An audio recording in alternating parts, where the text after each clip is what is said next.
નમસ્કાર, જય હિન્દ મિત્રો. Market weekly update episode number 89 માં આપ સૌનું સ્વાગત છે.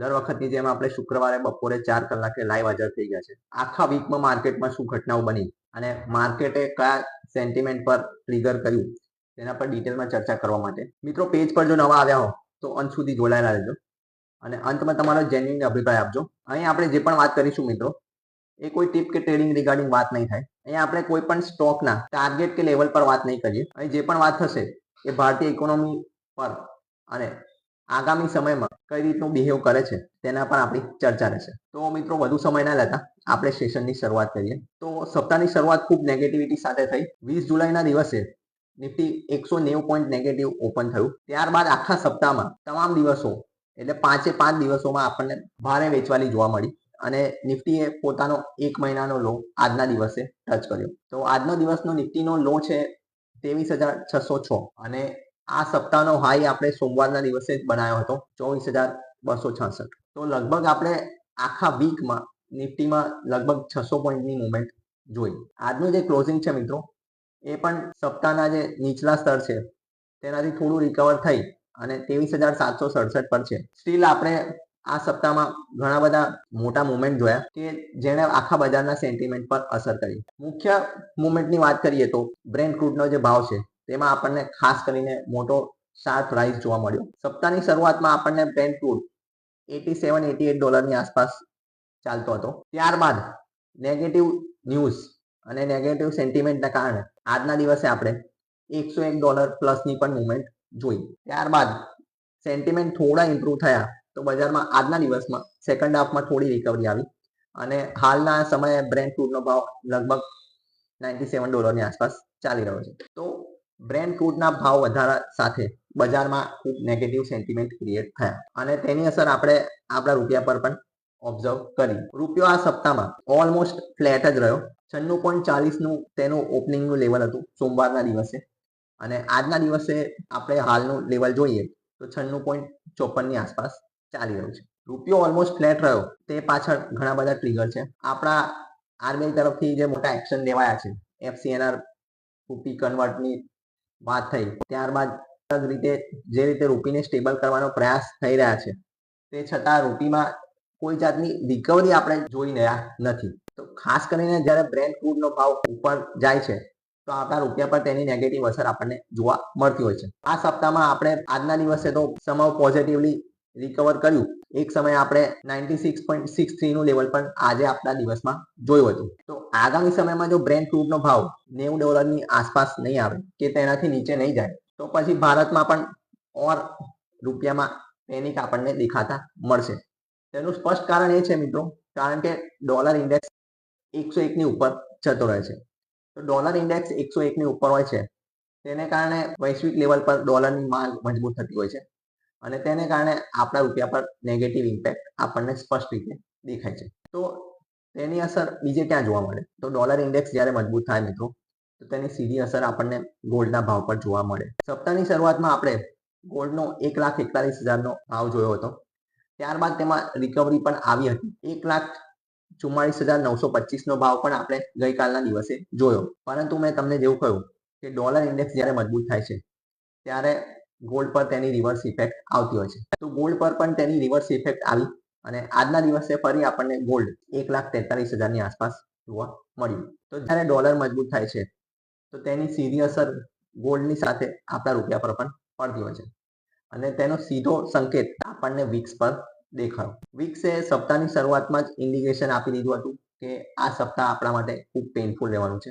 12.98નું ઓપનિંગનું લેવલ હતું જે સૌથી નીચું લેવલ હતું આખા સપ્તાહનું અને આજના દિવસે આપણે વિક્સનું લેવલ જોઈએ તો 15ની આસપાસ આપણે પહોંચી ગયા હતા. 14.77 આપણે આખા સપ્તાહનું હાઈ જોયું.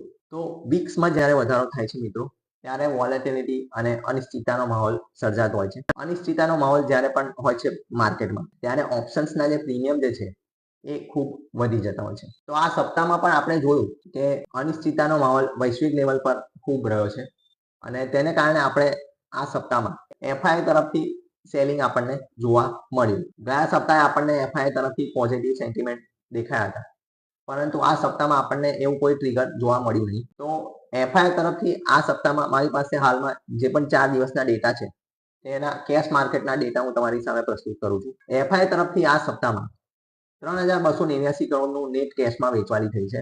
તેની સામે ડીઆઈઆઈ એક મજબૂત ઢાલ બનીને ઉભા રહ્યા. ડીઆઈઆઈ પણ તેની સામે ઓલમોસ્ટ સેમ એટલે કે 3,185 કરોડનું બાઇંગ કર્યું છે. હવે આ બાઇંગ તો કર્યું પરંતુ તે પૂરતું રહ્યું નહીં. તો ડીઆઈઆઈ નું બાઇંગ કેમ ઓછું થતું જાય છે? તો મિત્રો ડીઆઈઆઈ ના બાઇંગ પાછળ પણ એક બહુ મહત્વનું સેન્ટિમેન્ટ કામ કરે છે.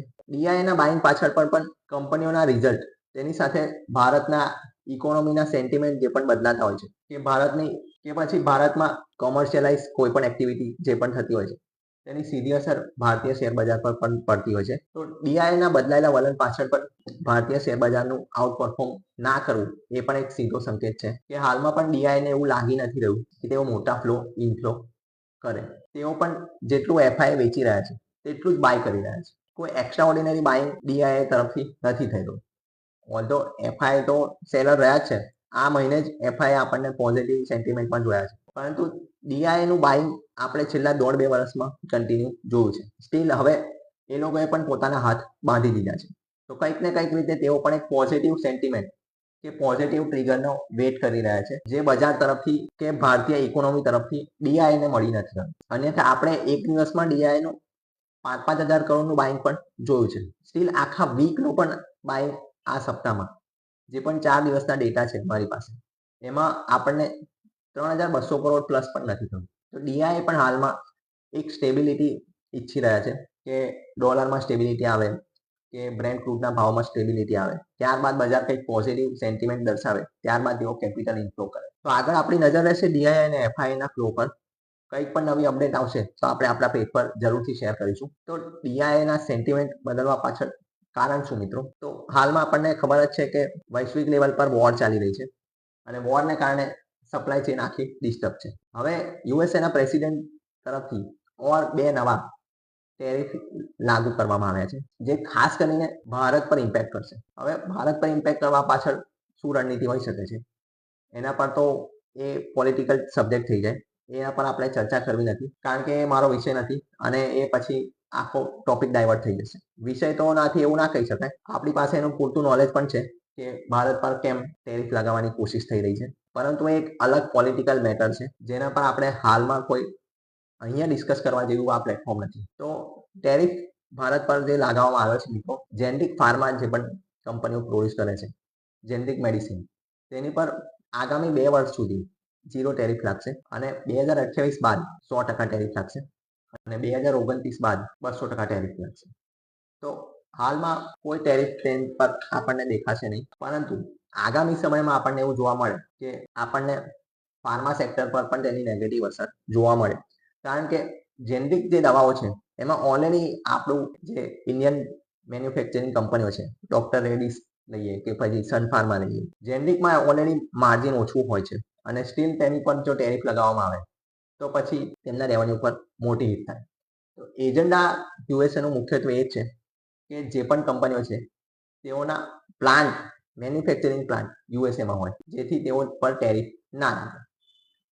તો આપણી જેનરિક કંપનીઓ પર અને ઓવરઓલ ફાર્મા ઇન્ડસ્ટ્રી પર અને આ ન્યૂઝ પર પૂરેપૂરી નજર રહેશે.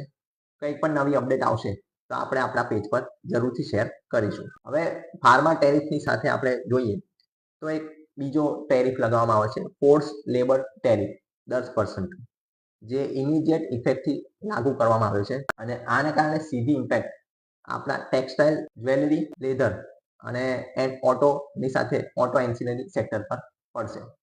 તો આ જે પણ ટેરિફ લગાવવામાં આવ્યા છે એને કારણે પણ બજારના સેન્ટિમેન્ટ નેગેટિવ બની રહ્યા છે.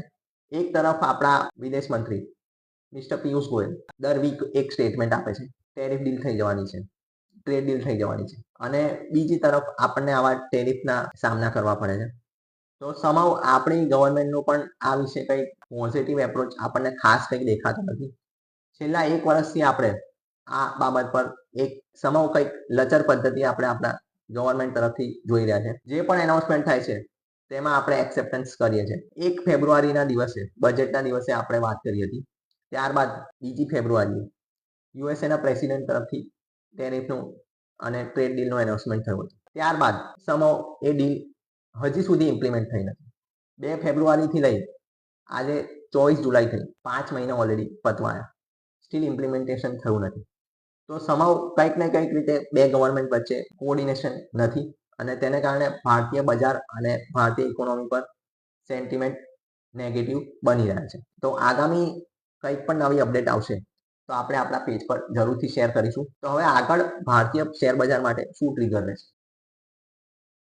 પર આગામી સેન્ટિમેન્ટ એ રહેશે જે રિઝલ્ટ સિઝન જે ચાલી રહી છે તેમાં શું અપડેટ આવે છે. હાલમાં જે પણ રિઝલ્ટ સિઝન રિઝલ્ટ આવી રહ્યા છે એ ક્વાર્ટર ઓન ક્વાર્ટર આપણને ખબર છે કે ખરાબ આવવાના જ હતા અને ખરાબ જ આવી રહ્યા છે.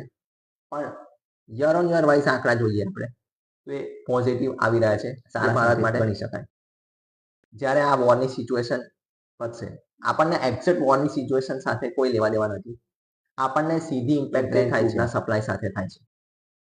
તો બ્રેન્ટ ક્રૂડનો ભાવ જ્યારે પણ નીચે આવશે, પ્લસ આપણી કંપનીઓના આગામી ક્વાર્ટરના રિઝલ્ટ, પ્લસ મોન્સૂન સિઝન જો ભારતમાં સ્ટેબલ થાય, આગામી સમયમાં ભારતીય શેર બજારમાં એક અલગ ટ્રેન્ડ આપણને જોવા મળશે. ત્યાં સુધી ભારતીય શેર બજાર આ લેવલ પર છે. આઈનો આ વસ્તુ ખૂબ પેઇનફુલ બની રહી છે રિટેલ ઇન્વેસ્ટરો માટે. તો આ સમયે મિત્રો તમારે તમારા પોર્ટફોલિયોનું વિશ્લેષણ, લોંગ ટર્મ વેલ્થ ક્રિએશન માટે તમારે તમારા જે પણ ગોલ હોય તેને અસાઇન કરી અને તમારે તમારા ડાયવર્સિફાઈ કરવા જોઈએ. પ્રોપર એસેટ એલોકેશન થ્રુ તમારે તમારા પોર્ટફોલિયોને ડિઝાઇન કરવું જોઈએ. તમારો ઇન્વેસ્ટમેન્ટ હોવું જોઈએ. પર્ટિક્યુલર હું કોઈ પ્રોડક્ટની વાત નથી કરી રહ્યો, હું તમામ એસેટ એલોકેશન રિગાર્ડિંગ વાત કરી રહ્યો છું. તમારું ઇન્વેસ્ટમેન્ટ પ્રોપર એલોકેશન થ્રુ થયું હશે તો તમને કોઈ પણ સિચ્યુએશનમાં પેઇનફુલ નહીં થાય. અન્યથા તમારા સાઇડવેઝ બજાર ચાલશે, એ સાઇડવેઝ ટુ નેગેટિવ ચાલશે તો તમને આગામી સમયમાં પણ થોડુંક પેઇન સહન કરવું પડી શકે છે. આગામી સમયમાં બ્રેન્ટ ક્રૂડનો ભાવ જો આ લેવલ પર ઇકોનોમી માટે નેગેટિવ સેન્ટિમેન્ટ રહેશે અને તેનું સ્પષ્ટ ઇન્ડિકેશન આપણને આ રિઝલ્ટ સિઝનમાં ઓઇલ કંપનીઓના રિઝલ્ટ પર આપણને દેખાયું. બીપીસીએલના જે ક્વાર્ટરલી રિઝલ્ટ આવ્યા તેમાં તેઓને 4,000 કરોડનો લોસ થયો છે અને એચપીસીએલનો લોસ જે છે એ 11,500 કરોડનો આ ક્વાર્ટરનો લોસ છે. આ એક બહુ પેઇનફુલ સિચ્યુએશન બની રહી છે ભારતીય ઓઇલ કંપની માટે. નજર રહેશે આપણી બ્રેન્ટ ક્રૂડના ભાવ પર અને આગળ જે પણ રિઝલ્ટ સિઝન ચાલે છે તેમાં આપણે રિઝલ્ટ પર રોજ નંબર પર હતું આપણું આ વીકનું માર્કેટ વીકલી અપડેટ. હવે આપણે મળીશું આગામી શુક્રવારે એટલે કે 31 તારીખે.